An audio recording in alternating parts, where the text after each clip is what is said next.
सीधे शुरू करते हैं आज की इस अद्भुत और रहस्यमयी आध्यात्मिक चर्चा को।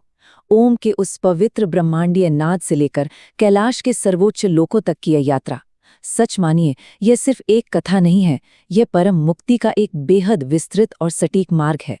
तो आइए बिना देर किए इस प्राचीन ज्ञान के सागर में गहरे उतरते हैं और समझते हैं कि आखिर प्रणव का असली रहस्य क्या है। अब प्रणव शब्द को ही ले लीजिए।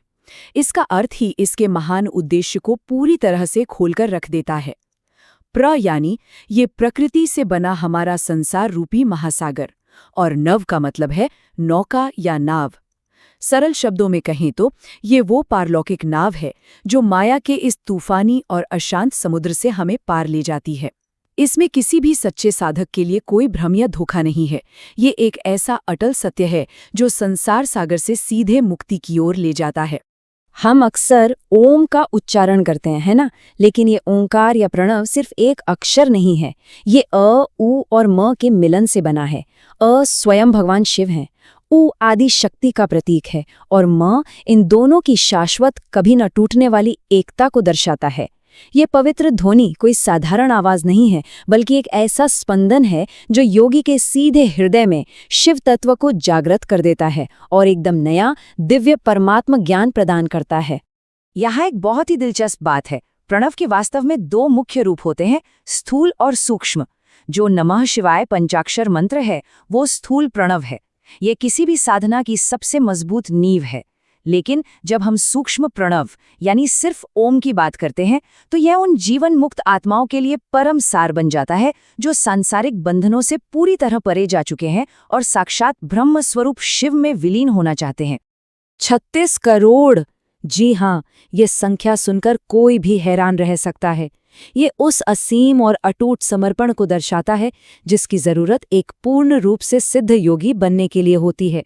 सोचिए, इस मंत्र का 36 करोड़ बार जाप करना ये सिर्फ एक दैनिक अभ्यास नहीं रह जाता, बल्कि ये एक संपूर्ण आध्यात्मिक कायाकल्प है। ये एक ऐसी प्रक्रिया है जो जन्मों जन्मों के सभी पापों को जड़ से मिटा देती है। वैसे देखा जाए तो भक्ति के मार्ग कई सारे हैं, लेकिन शिव योगियों की मुख्य रूप से 3 श्रेणियां बताई गई हैं। पहले आते हैं क्रिया योगी, जो सामग्री और वैभव का उपयोग करके पूजा करते हैं।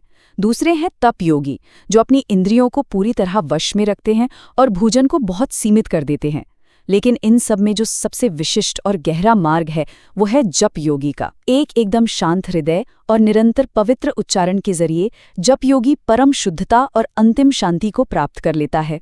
भाग 1, जप योग का मार्ग, आध्यात्मिक साधक के कठोर नियम। इस जप योग के नियम सच में बहुत ही कठोर और एकदम व्यवस्थित है। इसकी शुरुआत होती है कृष्ण पक्ष से, जहां हर दिन 1000 बार पंचाक्षर मंत्र का जाप करना होता है। लक्ष्य क्या है? लक्ष्य है गहरे ध्यान के साथ पूरे 5 लाख जाप पूरे करना। और फिर समाप्ति के दिन यानी कृष्ण पक्ष की चतुर्दशी को 12,000 अतिरिक्त जाप किए जाते हैं। इसके बाद 5 ब्राह्मणों की मौजूदगी में एक पवित्र अग्नि जलाई जाती है और शुद्ध गाय के घी से आहुति दी जाती है। ये पूरी प्रक्रिया कितनी अनुशासित और गहरी है ना।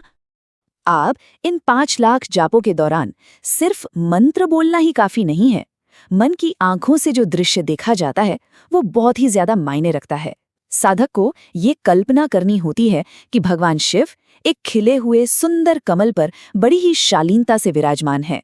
उनके मस्तक पर पवित्र गंगा और अर्धचंद्र चमक रहा है। उनकी बाईं ओर भगवती उमा बैठी हैं और अनगिनत शिवगण उस अलौकिक छवि को भक्ति भाव से निहार रहे हैं। यह सूर्यमंडल के भीतर किया जाने वाला एक बेहद सजीव और जादुई ध्यान है। 14। अब ये आंकड़ा क्या है? जब कोई साधक अगले स्तर पर कदम रखता है और 5 लाख अतिरिक्त जाप पूरे कर लेता है तो उसे पूरे 14 भुवनों पर अधिकार प्राप्त हो जाता है। यकीन मानिए, ये कोई छोटी मोटी उपलब्धि नहीं है। ये पृथ्वी के भौतिक धरातल से लेकर सीधे सत्यलोक तक के ब्रह्मांडीय स्तरों पर विजय हासिल करने जैसा है, जहां इंसान के सभी पाप हमेशा के लिए भस्म हो जाते हैं। अगर हम ब्रह्मांड को समझें तो इसके 2 बिल्कुल अलग अलग पहलू सामने आते हैं। नीचे की तरफ है कर्म माया, जो कि हमारे सांसारिक कार्यों और नश्वर बंधनों का क्षेत्र है। यहाँ जीव अपने सकाम कर्मों के पीछे भागता हुआ बस जन्म और मरण के चक्र में उलझा रहता है। लेकिन जब हम ऊपर की ओर देखते हैं तो वहाँ है ज्ञान माया। ये आध्यात्मिक ज्ञान और शाश्वत आनंद का वो सर्वोच्च लोक है जहाँ केवल मुक्त पुरुष ही निवास करते हैं और नित्य शिव की उपासना में लीन रहते हैं। भाग 2 कैलाश की ओर प्रस्थान, ब्रह्मांडीय पदानुक्रम का मानचित्रण। जैसे ही शिवलोक के द्वार पर पहुंचते हैं तो सबसे पहले जो अद्भुत दृश्य सामने आता है वो है धर्म का एक विशाल और भव्य वृषभ। लेकिन ध्यान रहे, ये केवल एक साधारण प्राणी नहीं है।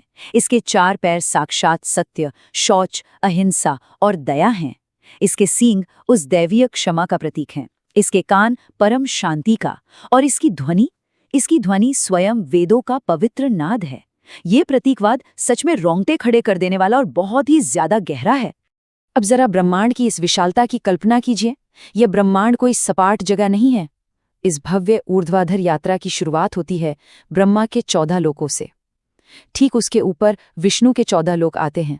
उससे भी ऊपर रुद्र के 28 लोक हैं, और सबसे ऊपर सर्वोच्च शिखर पर कारणे शिव के 56 लोक स्थित हैं। यह लोकों की एक ऐसी गगनचुंबी इमारत है जिसका पैमाना सचमुच हमारे सोचने की क्षमता से भी परे है। और इन सभी 56 लोकों के बिल्कुल सर्वोच्च शिखर पर मौजूद है हमारा अंतिम सत्य, ज्ञानमय कैलाश। ये संपूर्ण अस्तित्व का चरम बिंदु है। 5 आवरणों और 5 मंडलों से सजे इस बेहद पवित्र स्थान पर आदिशक्ति के साथ आदिलिंग स्थापित है। यही वो परम धाम है जहां परमेश्वर शिव निवास करते हैं, और यहीं से सृष्टि, पालन, संहार और अनुग्रह के सभी ब्रह्मांडीय चक्रों का संचालन होता है। भाग 3 शिव भक्ति की शक्ति, श्रद्धा, सम्मान और परम मुक्ति। इस पूरी आध्यात्मिक चर्चा का सबसे खूबसूरत और मार्मिक सार इस एक बात में छिपा है। एक शिव भक्त का शरीर स्वयं साक्षात शिव का ही स्वरूप है। जरा इस बात की गहराई को महसूस कीजिए। अगर भक्त पुरुष है तो वह साक्षात शिव है, और अगर भक्त स्त्री है तो वह देवी पार्वती का ही रूप है। जब इस गहरे ज्ञान और भाव के साथ हम अन्य साधकों का सम्मान करते हैं तो हमें जीवन के सबसे बड़े और सर्वोच्च आध्यात्मिक फल की प्राप्ति होती है।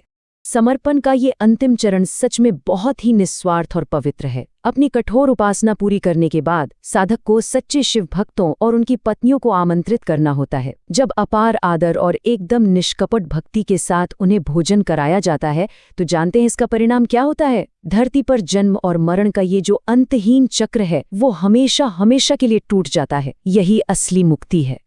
तो अंत में एक ऐसा सवाल उठता है जो हमें बहुत गहराई से सोचने पर मजबूर कर देगा।